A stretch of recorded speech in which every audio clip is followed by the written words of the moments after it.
What's up, Bears fans? Harrison Graham here, back with another video number 2 of the day. And hey, let me know in the comments if you want multiple videos per day. Hell, if you like this video, if we get 3,000 likes, we'll do 2 videos tomorrow. How about that? 3,000 likes, 2 videos on Thursday? Sounds like a deal to me.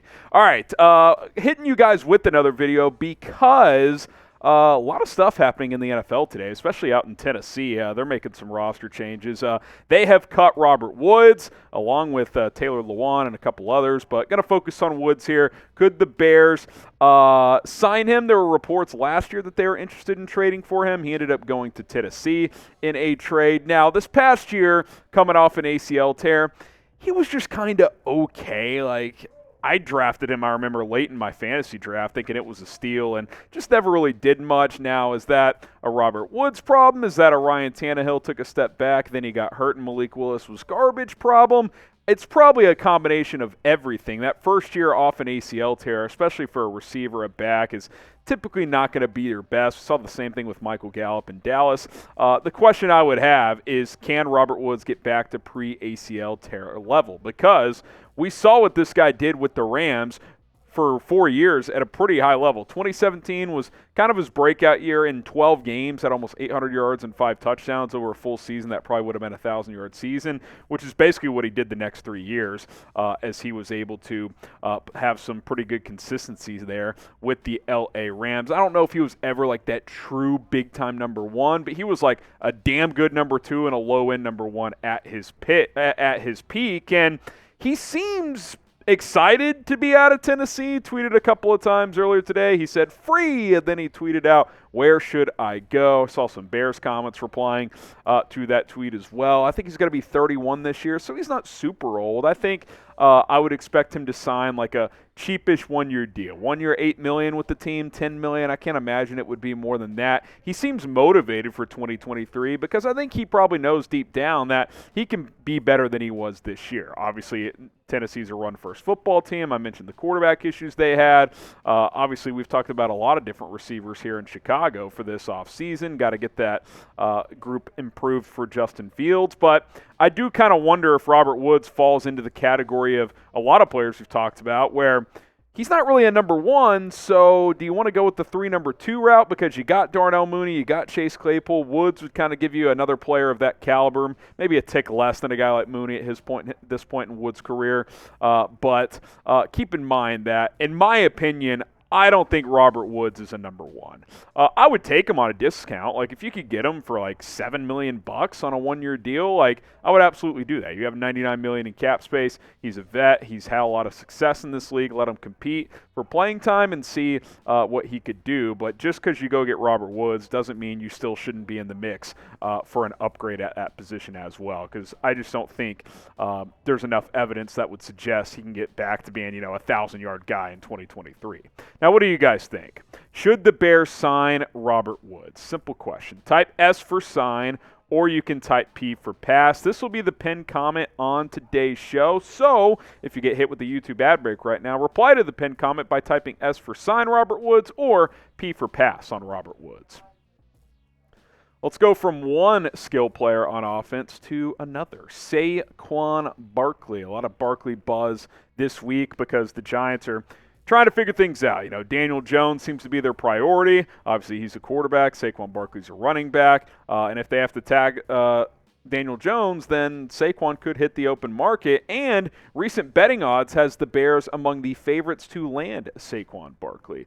Top 8 favorites right here per a recent sportsbook update. Has the Bears tied for, I guess, third there, really. Ravens and Bills tied at plus 400. Chiefs and Bears there at plus 600. By the way, I don't think the Chiefs make any sense at all.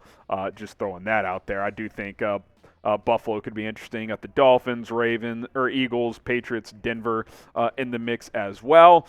Now, here's where things get tricky for me. And I've mentioned this on the show before. Report out there that Saquon wants $14 million per year. He apparently turned down $12.5 million on a long-term deal from the Giants, which means he wants more than that, right? Marshall Green, who hosts Giants Now, he believes that the Giants and Saquon could agree on a compromise at around 14. That's a lot of money, man, for a running back. And I'll show you guys in a minute why you should be very hesitant to give Saquon Barkley or any running back that type of dough. Like I said, that's in just a moment. But hey, This is why you subscribe to the channel. 2 videos in one day. If you want more Bears content, hit that sub button. Once free agency is here, we really kind of crank up our content even more. But hey, like I said, 3,000 likes for 2 videos tomorrow. But if you want more Chicago Bears news, rumors, free agency buzz, draft videos, we're the channel for you. Lots of storylines dropping this time of year. So hit that subscribe button. We want to keep you guys in the know here on the channel. Okay, you look at Barkley's regular season stats here in 2022.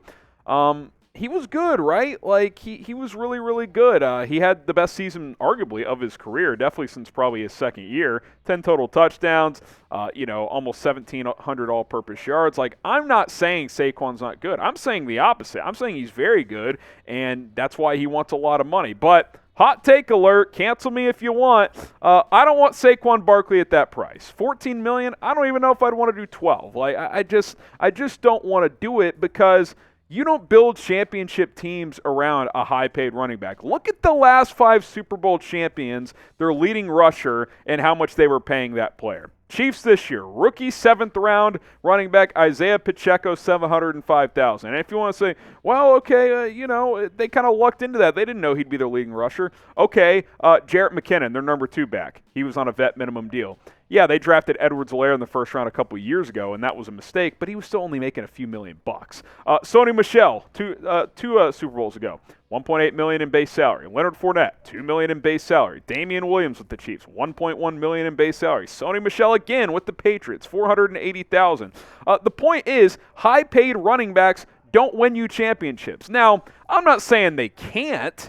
The 49ers traded for Christian McCaffrey, and I don't think they necessarily regret that, and he's the highest paid running back in football, but they're also a unique case because they don't spend big-time money on their quarterback, which the Bears don't right now either, obviously. But if Justin Fields hits, they're going to have to spend big on quarterback here in a couple of years, which is kind of the problem the Giants are running into. They're saying, look, Daniel Jones isn't elite, but we got to pay him. Otherwise, we're probably taking a step back. Are we going to be able to pay Saquon top dollar too? Probably not. So that's why Saquon's probably going to hit the open market. Bottom line is, you look at what Chicago has. Khalil Herbert proved a lot last year. He proved a lot as a rookie. Like, I don't know if he's an absolute every down feed the beast runner, but you can pair him with the guy in the draft. You can pair him with the cheaper option free agency. You can bring back David Montgomery for $6-7 million. If he gets outpriced for $10 million, hey, so be it. Someone else, good luck with paying a running back $10 million. But you got to stick to principles here. You cannot overpay at a position when you have as many needs as the Bears do. You just can't overpay a running back. So I'll continue to say it. I do not want to pay Saquon big money. They might do it, and it may work out great. And if it does, that's fine. I'm not just going to bitch about it if they sign him. I'm just saying what I would do. And what I would do is not sign Saquon to $14 million. You're going to give him 4 years and $55 million bucks? With his injury history, too, by the way. Oh, and I'll add this as well. Second half of the season this year kind of slowed down. Like, he did not play as well as he did in the first half. So, a lot of mileage on those legs. Position where players fall off quickly. And, again, the proof's in the pudding. You win a Super Bowl, it's probably not with a running back making $15 million against your salary cap. All right, what say you, though? Show's about you guys. You guys get to weigh in. Would you sign Saquon Barkley to a big deal? And let's just say $13 million or more. Type Y for yes. Type in for no. I would not do it. I don't think the Bears are in position to do that. They have the cap space to, but I think it's a bad idea. Y for yes or in for no. That's going to do it for today's episode of Chicago Bears Now. Give me a follow on Instagram and on Twitter. If you disagree with my takes or if you agree, you can follow me. Slide in the DMs. We can chop it up back and forth. Have some fun over there at HGramNFL. I'm Harrison Graham. We'll see you guys soon here on the channel.